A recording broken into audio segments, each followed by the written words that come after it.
ഹരേ കൃഷ്ണ. ഹരേ കൃഷ്ണ മാതാജി.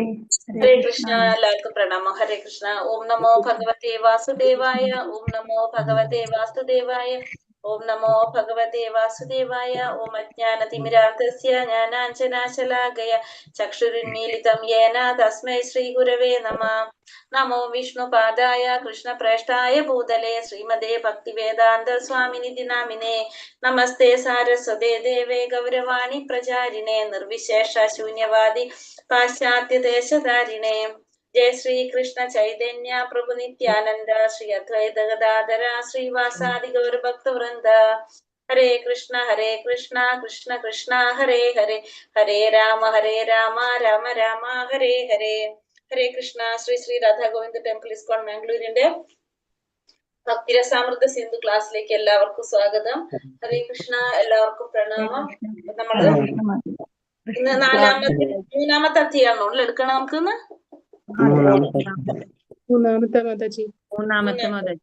മൂന്നാമത്തെ അധ്യായം. നമ്മള് 1ഉം 2ഉം അധ്യായം കണ്ടു. ഒന്നാമത്തെ അധ്യായത്തിലെ ഭക്തിര സേവനത്തിന്റെ സവിശേഷ ലക്ഷണങ്ങൾ കണ്ടു. ക്ലേശാഗ്നി ശുപഥ മോക്ഷ ലഘുക്തകൃ സുധൂർലഭ സാന്ദ്രാനന്ദ വിശേഷാത്മാ ശ്രീകൃഷ്ണാകർഷണി അല്ലെ.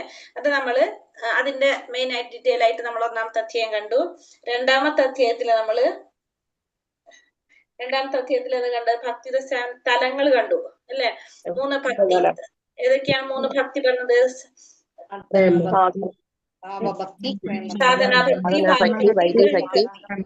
സാധനഭക്തിയില് 2 ഗുണങ്ങൾ കിട്ടുന്നു പറഞ്ഞു. ക്ലേശാഗ്നി ശുഭത. ഭാവഭക്തിയില് 4 എണ്ണം. മോക്ഷലഘുക്തകൃ സുദുർലഭ കൂടി വരും. പ്രേമഭക്തിയില് വിശേഷാത്മാ ശ്രീകൃഷ്ണാകർഷണി അത് കൂടി വരുന്നു കണ്ടു. പിന്നെ വേറെ നമ്മൾ എന്താ പറഞ്ഞത്? രണ്ടാമത്തെ അധ്യായത്തില് 2 തരം പറഞ്ഞു. വൈദ്യസാധന ഭക്തി 2 തരം പറഞ്ഞു. സാധന ഭക്തി 2 തരം, വൈദ്യസാധന ഭക്തി പിന്നെ അല്ലെ. അത്രയാണ് നമ്മള് പറഞ്ഞത്. ഇനി അടുത്ത അധ്യായം പറയുന്നത് ഭക്തിയുടെ സേവനം ചെയ്യാൻ വേണ്ട വ്യക്തിക്ക് വേണ്ട യോഗ്യതയെ കുറിച്ചാണ് എന്ത് പറയുന്നത്? മൂന്നാമത്തെ അധ്യായത്തിൽ പറയുന്നത് ഭക്തിയുടെ സേവനം ചെയ്യാനായിട്ട് അർത്ഥിക്കുന്നവന്റെ യോഗ്യത. ഭക്തിയുടെ സേവനം ചെയ്യാനായിട്ട് കൈക്കൊള്ളുന്ന വ്യക്തിയുടെ യോഗ്യതയാണ് മൂന്നാമത്തെ അധ്യായത്തില് പറയുന്നത്.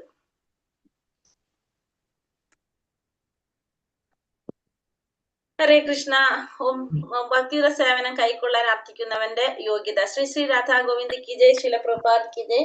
അപ്പൊ 2 തരത്തിലാണ് ഇവിടെ പറയുന്നത്. ഒന്നാമത്തത് 100% ഭക്തിയുടെ സേവനത്തിൽ ഏർപ്പെട്ടിരിക്കുന്ന മഹാത്മാക്കളുമായിട്ടുള്ള സമ്പർക്കത്തിന്റെ ഫലമായിട്ട് ഒരാൾക്ക് എന്ത് സാധിക്കും? ഭഗവാനിലേക്ക് ആകർഷിക്കപ്പെടും. അതായത് ഭക്തിയുടെ സേവനം ചെയ്യുന്ന ഒരു ശുദ്ധഭക്തന്റെ സമ്പർക്കം കൊണ്ട്, നമ്മൾ പറയില്ലേ സത്സംഗം കൊണ്ട്, ശുദ്ധഭക്തന്മാരുടെ സമ്പർക്കം കൊണ്ട് ഒരു വ്യക്തിക്ക് എന്ത് സാധിക്കും? ഭക്തിയുടെ സേവനത്തിലേക്ക് വരാനായിട്ട് സാധിക്കും. ഒന്നാമത്തെ. രണ്ടാമത്തെ പറയുന്നത് എന്താണ്? ഫലകാംക്ഷയുടെ കർമ്മത്തിലുള്ള താല്പര്യം, ഭൗതികവും ഇന്ദ്രിയവുമായിട്ടുള്ള സുഖഭോഗങ്ങളിലുള്ള ആസക്തി, അതൊന്നും കുറയുന്നില്ല. ത്യാഗസന്നദ്ധ ഒന്നും ഉണ്ടായിട്ടില്ലെങ്കിൽ, ഭഗവാനിൽ അചഞ്ചലമായ വിശ്വാസം ഉണ്ടെങ്കിൽ ആ ഭഗവാന് ഭക്തിയുടെ സേവനം നടത്താനായിട്ട് അർഹതയുണ്ട്. അതായത് രണ്ടാമത്തെ പറഞ്ഞ എന്താണ്, നമ്മള് ഭൗതികമായിട്ടുള്ള ഇന്ദ്രിയ സുഖ താല്പര്യങ്ങളൊന്നും മാറ്റം വന്നിട്ടില്ല, ത്യാഗസന്നദ്ധത ഇല്ല, ഫലം ആഗ്രഹിച്ചുകൊണ്ടുള്ള കർമ്മങ്ങള് അതിലും താല്പര്യമുണ്ട്. പക്ഷെ നമുക്ക് എന്തുണ്ട്, ഭഗവാനിൽ വിശ്വാസമുണ്ട് എങ്കിൽ നമുക്ക് എന്താണ് ഭക്തിയുടെ സേവനം ചെയ്യാനായിട്ട് അർഹതയുണ്ടെന്നാ പറഞ്ഞു. അപ്പൊ ഒന്നാമത്തേത് പറഞ്ഞു ശുദ്ധഭക്തന്മാരുമായുള്ള സമ്പർക്കം. ശുദ്ധഭക്തന്മാരെന്ന് പറയുന്നതാണ് ഇന്ദ്രിയങ്ങള് നിയന്ത്രിച്ച വ്യക്തിയാണ്, ഭഗവാന് മാത്രം സേവനം ചെയ്തുകൊണ്ടിരിക്കുന്നവരാണ്, അങ്ങനെയുള്ളവരാണ് അല്ലെ. പക്ഷെ രണ്ടാമത്തെ പറയുന്നതാണ് നേരെ ഓപ്പോസിറ്റ്, കർമ്മത്തിന്റെ ഫലം ആഗ്രഹിക്കുകയാണ്, ഭൗതികമായിട്ടുള്ള സുഖഭോഗങ്ങളുണ്ട്, ഇന്ദ്രിയ സംതൃപ്തി ആഗ്രഹിക്കുന്നുണ്ട്, പിന്നെ ത്യാഗസന്നദ്ധ ഒന്നും ഇല്ല. പക്ഷെ എന്ത് മാത്രം ഉണ്ട്, ഭഗവാനോട് അചഞ്ചലമായ വിശ്വാസം ഉണ്ടെങ്കിൽ ആ ഭക്തനും എന്തിനുള്ള യോഗ്യതയുണ്ട്, ഭക്തിയുടെ സേവനം ചെയ്യാനായിട്ട് അർഹനാണ് എന്നാണ് പറയുന്നത്.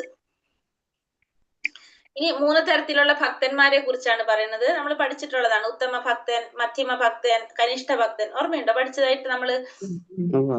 അതാണ് ഇനി പറയുന്നത്.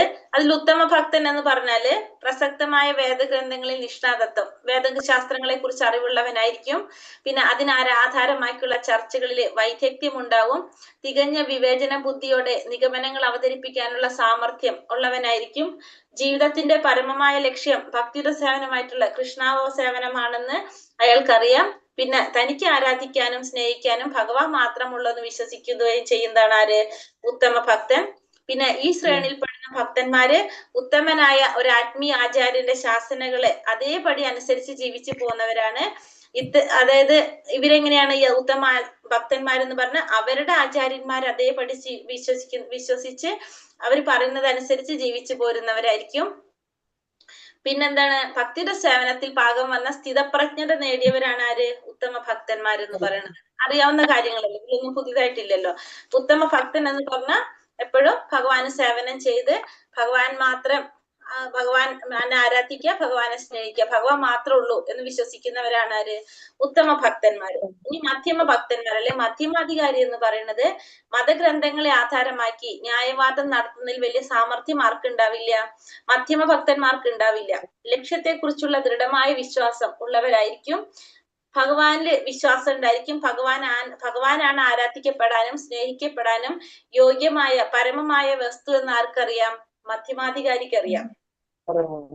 ഇനി കനിഷ്ഠാധികാരി എന്ന് പറഞ്ഞാൽ ഇവരുടെ വിശ്വാസം ഒരിക്കലും എങ്ങനെയല്ല, ശക്തമായിട്ടുള്ള വിശ്വാസം അവർക്കില്ല, മതഗ്രന്ഥങ്ങളുടെ തീരുമാനത്തെ ഇവർ അംഗീകരിക്കുന്നില്ല, ശക്തമായ വാദഗതികളുടെ മുമ്പിൽ ഇവരുടെ വിശ്വാസം തകർന്നു പോകുന്നു, ലക്ഷ്യത്തെ കുറിച്ച് വ്യക്തമായ ബോധം അവർക്കില്ല. കാരണം കനിഷ്ഠാധികാരികൾ എന്ന് പറഞ്ഞാൽ വേറൊരാള് മാറ്റി പറഞ്ഞു കഴിഞ്ഞാൽ അവർ അതിലേക്ക് തിരിഞ്ഞു പോകും. അങ്ങനെയുള്ളവരാണ് ആര്, കനിഷ്ഠ ഭക്തന്മാര്. അവർക്ക് ഫുള്ള് വിശ്വാസമൊന്നും വന്നിട്ടില്ല, അവർ ഈ പറഞ്ഞ പോലെ ശാസ്ത്രങ്ങളൊന്നും അവർക്ക് അറിയാത്തത് കൊണ്ട് അവർക്ക് അതിനെ കുറിച്ചൊന്നും അറിയില്ല. പിന്നെ ഇപ്പൊ മധ്യമ ഭക്തന്മാരാരാണ്, ഉത്തമ ഭക്തന്മാരാരാണെന്നൊന്നും അവർക്ക് അറിയാത്തത് കൊണ്ട് ഓരോരുത്തരോടും എങ്ങനെ പെരുമാറണം എന്നൊന്നും അവർക്ക് അറിയില്ല, ലക്ഷ്യത്തെ കുറിച്ചുള്ള ഒരു വ്യക്തമായ ബോധമൊന്നും ആർക്ക് ഉണ്ടാവില്ല, ഈ കനിഷ്ഠ ഭക്തന്മാർക്ക് ഉണ്ടാവില്ല. 100% ഭക്തിയുടെ സേവനത്തിൽ ഏർപ്പെട്ടിരിക്കുന്ന മഹാത്മാക്കളുമായുള്ള സമ്പർക്കത്തിന്റെ ഫലമായി ഒരാൾ കൃഷ്ണനിലേക്ക് കുറച്ചൊക്കെ ആകർഷിക്കപ്പെടുന്നു. ഇപ്പൊ നമ്മൾ പറഞ്ഞ ഭക്തിയുടെ സേവനം ചെയ്യുന്ന ഭക്തന്മാരുമായിട്ടുള്ള സമ്പർക്കം കൊണ്ട് ഒരാള് കൃഷ്ണനിലേക്ക് ആകർഷിക്കപ്പെടും. ധർമ്മനിഷ്ഠ ഇല്ലാത്ത ഭക്തിയുടെ സേവനത്തിലേക്ക് വരാനാവില്ല. അപ്പൊ ധർമ്മനിഷ്ഠ ഇല്ലാത്തവർക്ക്, നിഷ്ഠ ഇല്ലാത്തവർക്ക് എന്ത് സാധിക്കില്ല, ഭക്തിയുടെ സേവനത്തിലേക്ക് വരാനായിട്ട് സാധിക്കില്ല.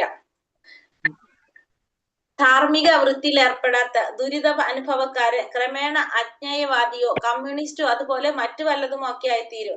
അപ്പൊ ഈ ധർമ്മനിഷ്ഠ ഇല്ലാത്തവരെന്താണ്, അവര് അജ്ഞേയവാദിയോ കമ്മ്യൂണിസ്റ്റോ അല്ലെങ്കിൽ വേറെ വല്ലതൊക്കെ ആയിത്തീരും. കാരണം അയാൾക്ക് എന്തില്ല, ഭഗവാനില് പൂർണ്ണമായിട്ടുള്ള വിശ്വാസം ഇല്ല. മാത്രമല്ല ഈശ്വരനെ നിരാകരിച്ചു കൊണ്ട് തന്നെ സ്വന്തം ദുരവസ്ഥയുമായിട്ട് പൊരുത്തപ്പെട്ടു പോകാനാണ് ആരൊക്കെ ചിന്തിക്കുന്നത്, ആ വ്യക്തി ചിന്തിക്കുന്നത്.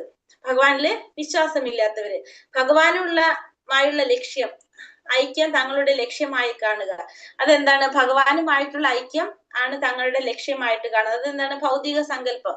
ഭഗവാനുമായിട്ട് ഐക്യം പ്രാപിക്കുക എന്ന് പറയുന്നത് ആരാ ചെയ്യുന്നത്, അവ്യക്തിഗതവാദികള്.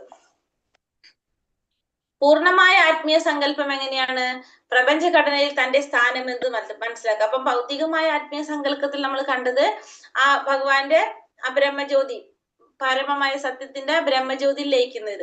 പൂർണ്ണമായ സങ്കല്പത്തിൽ എങ്ങനെ പറയുന്നത്, പ്രപഞ്ചഘടനയിൽ തന്റെ സ്ഥാനം എന്തെന്ന് മനസ്സിലാക്കുക. അത് മനസ്സിലാക്കുമ്പോ പിന്നെ എന്ത് ചെയ്യും? അതീന്ദ്രിയമായ സങ്കല്പത്തെ ഭഗവാനോട് ഒട്ടിച്ചേരാൻ വേണ്ടതൊക്കെ ആൾക്ക് അറിയാനായിട്ട് സാധിക്കും. പിന്നെ അതിനെന്തിനോടാ പറയുന്നത്? ദുർമന്ദവാദിയുടെ മായാജാലനത്തിന് വശംവദനാകുന്നതിനോടാണ് മുക്തിയോ ഭുക്തിയോ ആഗ്രഹിക്കുന്നവന് രൂപഗോസ്വാമി തുലനം ചെയ്തത്.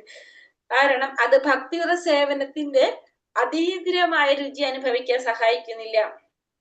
അപ്പൊ ഇവിടെ പറയുന്നത് പ്രപഞ്ച ഘടനയില് തന്റെ സ്ഥാനം എന്തെന്ന് മനസ്സിലാക്കി കഴിഞ്ഞാൽ, തനിക്ക് ഏത് ഭാവത്തിൽ ഭഗവാൻ ആരാധിക്കാൻ സാധിക്കുമെന്ന് മനസ്സിലാക്കി കഴിഞ്ഞാൽ ഭഗവാനെ സ്നേഹിക്കാനും ഭഗവാനോട് ഒട്ടിച്ചേരാനായിട്ട് എന്തൊക്കെ ചെയ്യണം എന്നുള്ള ആൾക്ക് അറിയാൻ സാധിക്കും.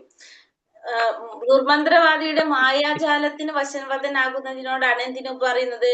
ഭുക്തിയോ മുക്തിയോ ആഗ്രഹിക്കുന്നവർ പറയുന്നത്. ഭുക്തി എന്ന് പറഞ്ഞാൽ എന്താണ്? ഭൗതികമായതിനോടുള്ള ആസക്തിയെ ഭുക്തി എന്ന് പറയും. മുക്തി എന്ന് പറഞ്ഞാല് ഭഗവാനിൽ ലയിക്കുക, അതാണ് എന്ത്? മുക്തി. ശരിക്കും നമ്മൾ പറഞ്ഞില്ലേ, മുക്തിയും ആഗ്രഹിക്കുന്നില്ല ഭക്തന്മാര്, മുക്തിയും വേണ്ട. ഭൗതികമായിട്ടുള്ള കാര്യങ്ങളിലുള്ള ആസക്തിയും ഭക്തന്മാർക്കില്ല, മുക്തിയും അവർ ആഗ്രഹിക്കുന്നില്ല. അത് രണ്ടും ആഗ്രഹിക്കുന്നവരെ എന്തിനോടാണ് തുലനം ചെയ്യുന്നത്? ദുർമന്ത്രവാദിയുടെ മായാജാലത്തിന് വശംവദരാകുന്നതിനോടാണ് ഉപമിക്കുന്നത്, തുലനം ചെയ്യുന്നത്. ഇത് രണ്ടും എന്ത് സാധിക്കില്ല? ഭക്തിയുടെ സേവനത്തിന്റെ അതീന്ദ്രിയമായ രുചി അനുഭവിക്കാനായിട്ട് സഹായിക്കുന്നതല്ല മുക്തിയും ഭുക്തിയും.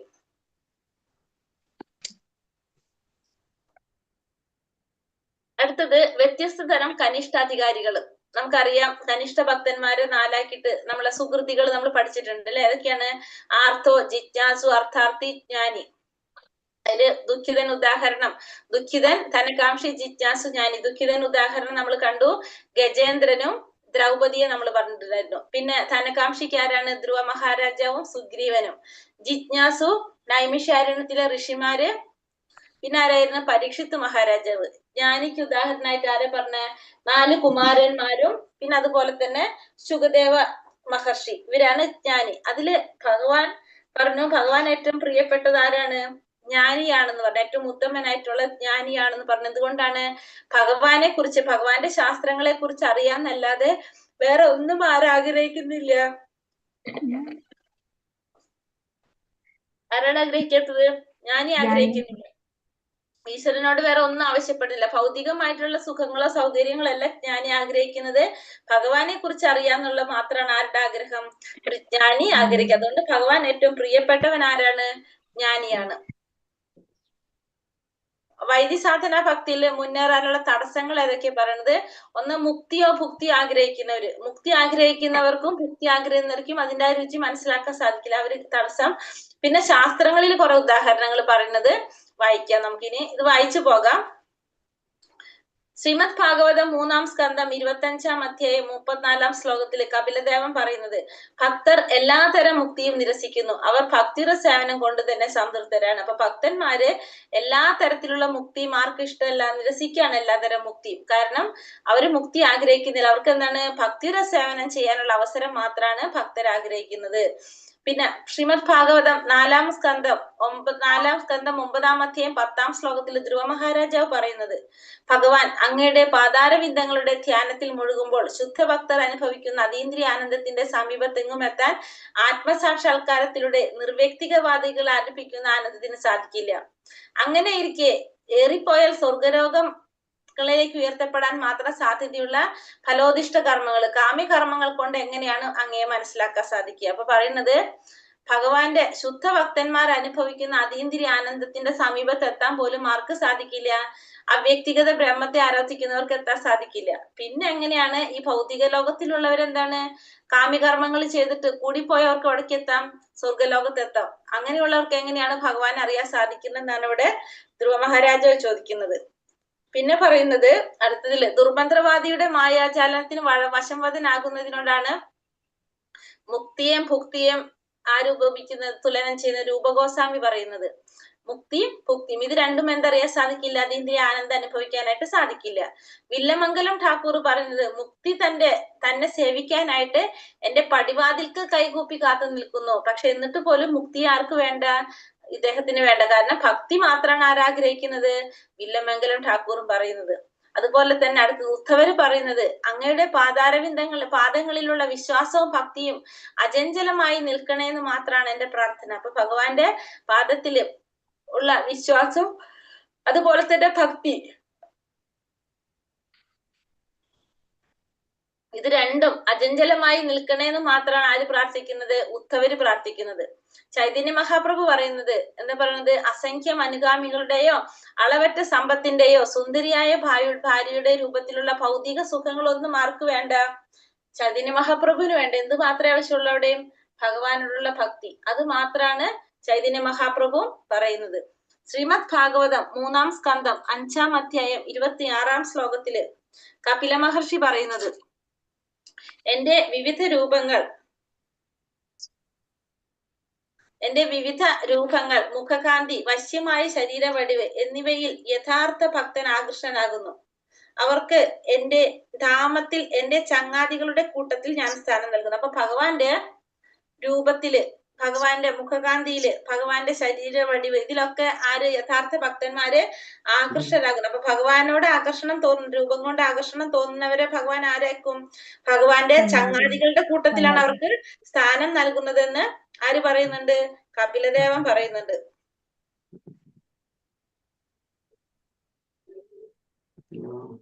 ഹരേ കൃഷ്ണ ഹരേ കൃഷ്ണ കൃഷ്ണ കൃഷ്ണ ഹരേ ഹരേ, ഹരേ രാമ രാമ രാമ ഹരേ ഹരേ. അതായത് ഇവിടെ എന്താ മെയിൻ ആയിട്ട് പറയുന്നത്? ഒരിക്കലും ഭക്തന്മാരൊരിക്കലും എന്താഗ്രഹിക്കുന്നില്ല? മുക്തി ആഗ്രഹിക്കുന്നില്ല, ഭുക്തി ആഗ്രഹിക്കുന്നില്ല. ഭക്തി മാത്രമാണ് ആർക്ക് ആഗ്രഹം? ഭക്തൻ ആഗ്രഹം എന്നാണ് നമുക്കിവിടെ പറഞ്ഞത്. അതിനു വേണ്ടിയിട്ട് നമുക്കത് മനസ്സിലാക്കി തരാൻ വേണ്ടിയിട്ട് ഭാഗവതത്തിലെ കുറെ ശ്ലോകങ്ങളുടെ ഓരോരുത്തരുടെ പ്രാർത്ഥനകളാണ് പറഞ്ഞത്. അത് വായിച്ചാൽ മതി നന്നായിട്ടൊന്ന്. അത് നിങ്ങൾ ഒന്നുകില്ലെങ്കിൽ ആ നമ്പർ വെച്ചിട്ട് നമുക്ക് ഗൂഗിളിൽ നോക്കിക്കഴിഞ്ഞാൽ കിട്ടും. അതിൽ വായിക്കാം, അതിന്റെ ഡീറ്റെയിൽ ആയിട്ട് വായിക്കണമെങ്കിൽ. അല്ലെങ്കിൽ ഇതൊന്ന് വായിച്ചാലും മതി. ഇതിൽ കുറവാണല്ലോ, സ്ലൈഡിൽ അത് കുറവാണ്. ഓരോ ശ്ലോകത്തിന്റെ നമ്പർ വെക്കുക. നമ്പർ എടുത്തിട്ട് നമുക്ക് എന്തെങ്കിലും സെർച്ച് ചെയ്യാൻ പറ്റുമല്ലോ. ഗൂഗിളിൽ സെർച്ച് ചെയ്ത് കഴിഞ്ഞാൽ ആ ശ്ലോകം കിട്ടും ഭാഗവതത്തിന്റെ. എന്നിട്ട് നമുക്കത് വായിക്കണമെങ്കിൽ ആഗ്രഹമുള്ളവർക്ക് അത് വായിക്കാം. ഇല്ലെങ്കിൽ നമുക്കത് മനസ്സിലാക്കാൻ വേണ്ടി പറയുന്നതാണ്. മുക്തി എന്ന് പറയുന്നതിനേക്കാളും ഭുക്തിയേക്കാളും ഏറ്റവും ശ്രേഷ്ഠമായതാണ് ഭക്തി.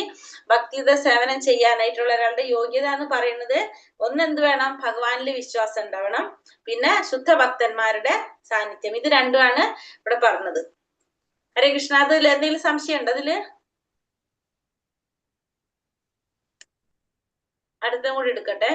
4-ാമത്തെ ഭക്തിയുടെ സേവനം മുക്തിക്കും അപ്പുറത്താണ്. അപ്പൊ അടുത്ത അധ്യായത്തിൽ ഒന്നുകൂടി പറഞ്ഞുതരാണ്. ഈ ഭക്തിയുടെ സേവനം എന്ന് പറയുന്നത് മുക്തിക്കും അപ്പുറത്തായിട്ടുള്ളതാണ്. എന്ത്? ഭക്തിയുടെ സേവനം എന്ന് പറയുന്നത്. ശ്രീ ശ്രീ രാധാഗോവിന്ദിക്ക് ജയ്, ശീല പ്രഭുപാദിക്ക് ജയ്. അപ്പൊ ഭക്തിയുടെ സേവനത്തിൽ സംതൃപ്തി അടയുന്നവൻ, ഭഗവാന്റെ യഥാർത്ഥ ഭക്തന്മാരെല്ലാവരും ഭക്തിയുടെ സേവനത്തിൽ ഏർപ്പെടുന്നതിൽ സംതൃപ്തി അടയുന്നവരാണ് ആര്? ഭഗവാന്റെ യഥാർത്ഥ ഭക്തന്മാർക്ക് എല്ലാവർക്കും സംതൃപ്തി കിട്ടുന്നത് എങ്ങനെയാണ്? ഭക്തിയുടെ സേവനം ചെയ്യുമ്പോഴാണ് എല്ലാവർക്കും സംതൃപ്തി കിട്ടുന്നത്. 5 തരത്തിലുള്ള മുക്തിയിൽ ഒന്നുപോലും ആരാഗ്രഹിക്കുന്നില്ല? ഭക്തന്മാരാഗ്രഹിക്കുന്നില്ല.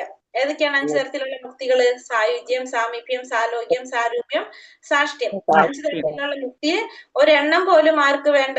ഭക്തന്മാർക്ക് വേണ്ട. കാരണം അവർക്ക് എന്ത് മാത്രം മതി? ഭക്തി മാത്രം മതി. ഭക്തി മാത്രം അല്ലെ? ഭഗവാനെ സേവനം ചെയ്യാനുള്ള അവസരം, അല്ലെങ്കിൽ ഭക്തി മാത്രമാണ് ആർക്ക് വേണ്ടത്? ഭക്തന്മാർക്ക് വേണ്ട. അവർക്കല്ലാണ്ട് ഇതിൽ ഒരെണ്ണം പോലും അവർക്ക് വേണ്ട.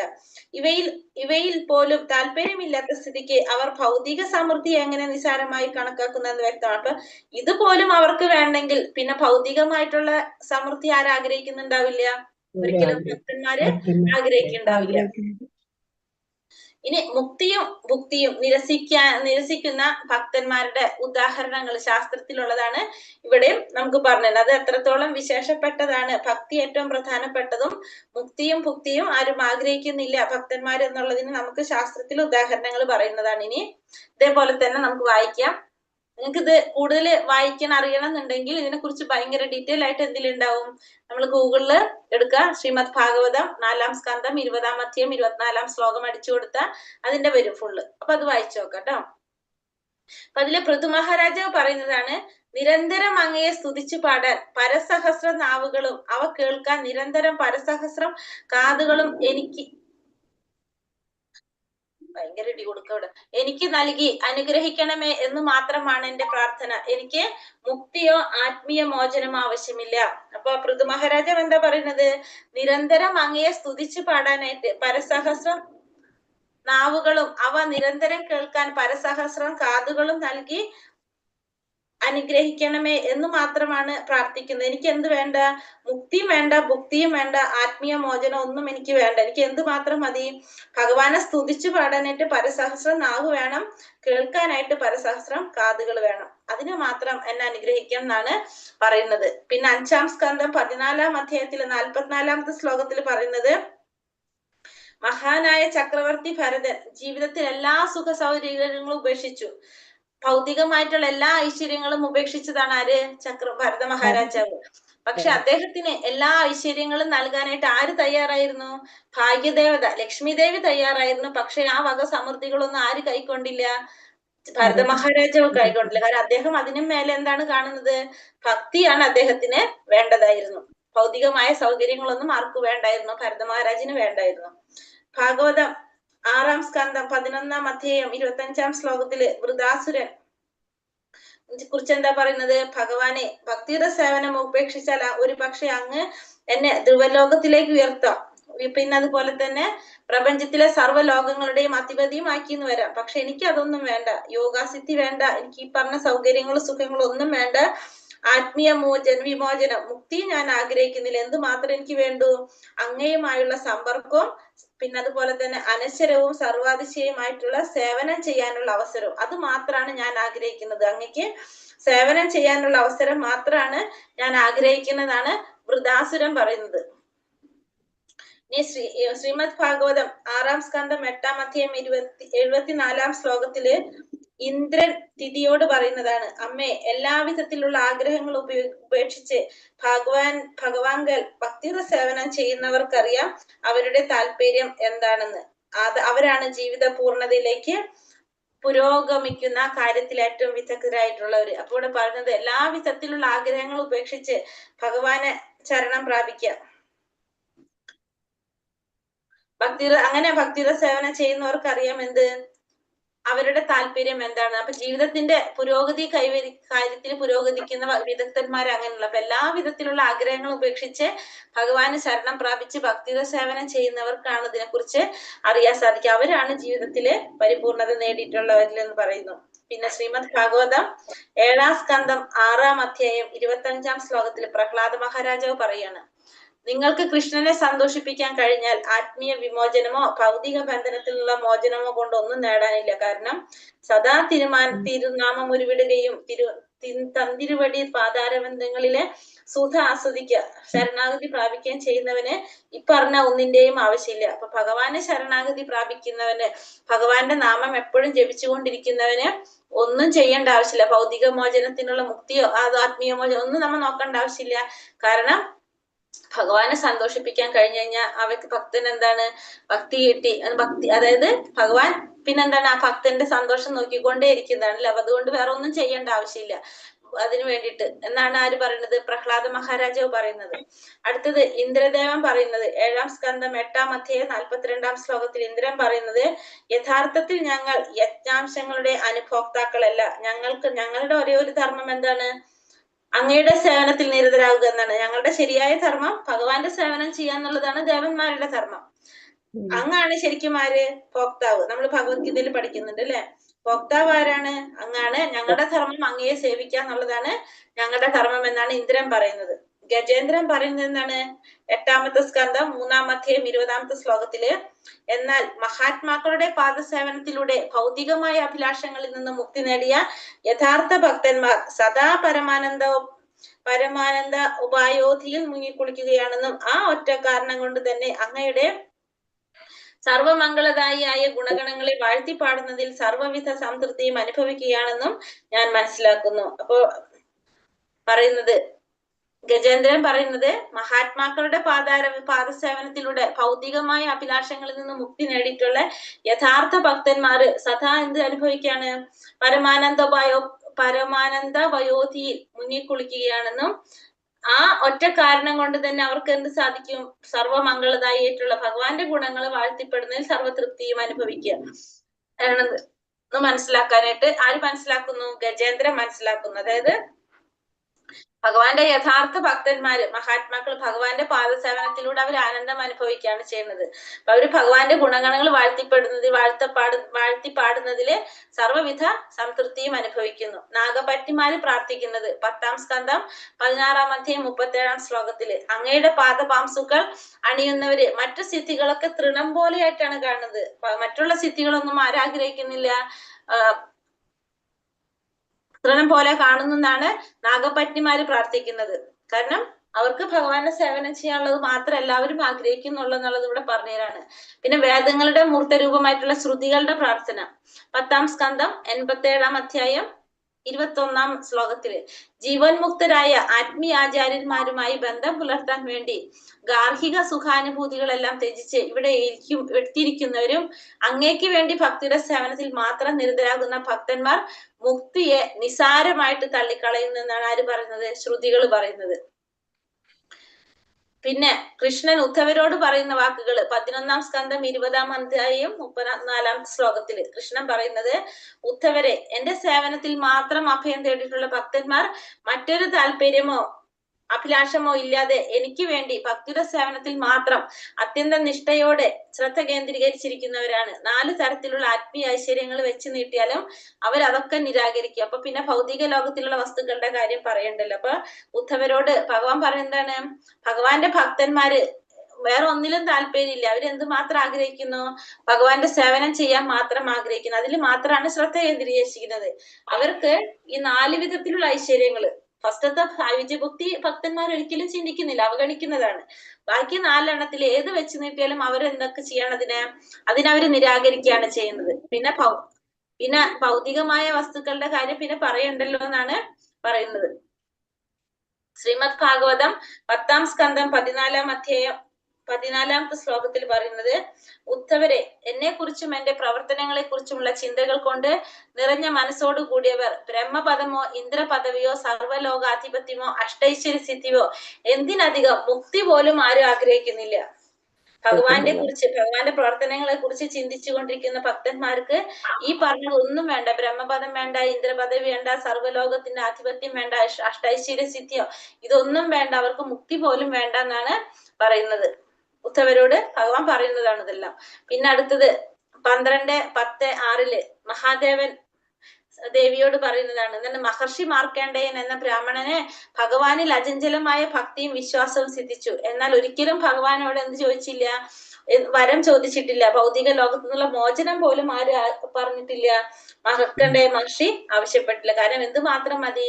ഭഗവാനെ സേവിക്കാനുള്ള അവസരം മാത്രം.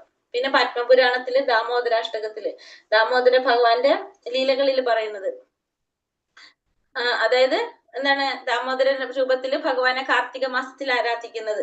അതും ഭക്തന്മാർക്ക് ഏറ്റവും പ്രിയപ്പെട്ടതാണ്. എന്ത്? ദാമോദര മാസത്തില് ഭഗവാനെ ഏത് രൂപത്തിൽ ആരാധിക്കുന്നത്?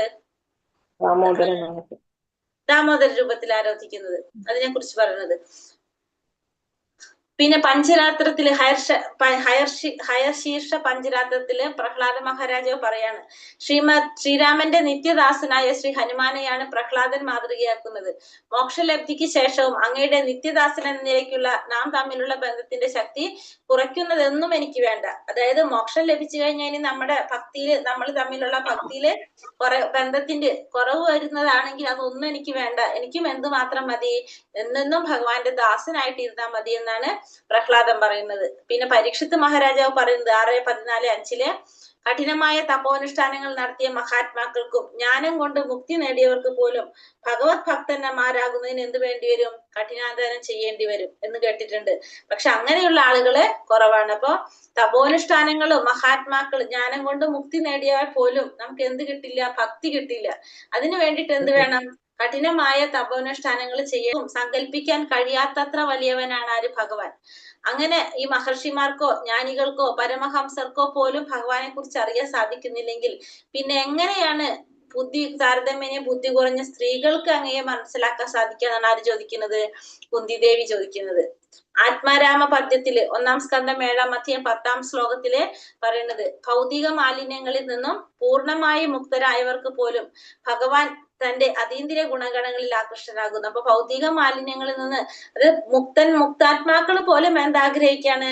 ഭഗവാന്റെ അതീന്ദ്രിയമായ ഗുണങ്ങളിൽ ആകർഷണം തോന്നാണ് ആർക്ക്? മുക്താത്മാക്കൾ. ബദ്ധാത്മാക്കളല്ല, മുക്താത്മാക്കൾക്ക് പോലും ഭഗവാനോട് കൂടുതൽ ആകർഷണമാണെന്ന് പറയുന്നു. ഞാൻ പറയുന്നത് ബ്രേക്ക് ആവുണ്ടോ? ഇവിടെ ഭയങ്കര ഇടിവെട്ട ഉണ്ടോ? ഇല്ലല്ലോ?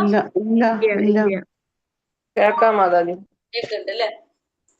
വൈകുണ്ഠ വസതി ഉൾപ്പെടെ എല്ലാതരം മോക്ഷങ്ങളും വൃന്ദാവന ഭക്തർ നിരസിക്കുന്നു. കൂടെ ഭക്തന്മാര് എല്ലാ തരത്തിലുള്ള മോക്ഷങ്ങളും നിരസിക്കുകയാണ് വൃന്ദാവന ഭക്തന്മാര്. വൈകുണ്ഠത്തിലും താമസിക്കേണ്ട അവർക്ക് മോക്ഷവും വേണ്ട. അവർക്ക് എന്തുമാത്രം ആവശ്യമുള്ളൂ? ഭഗവാനോടുള്ള ഭക്തി അല്ലെ? അത് ഏത് ഭാവമാണ് വൃന്ദാവന ഭക്തന്മാർ എന്ന് പറയുമ്പോ ഏത് ഭാവമാണ് അവരുടെ? പ്രേമഭാവം അല്ലെ? പ്രേമഭക്തിയാണ് ആരാഗ്രഹിക്കുന്നത്? വൃന്ദാവന ഭക്തർ ആഗ്രഹിക്കുന്നത്.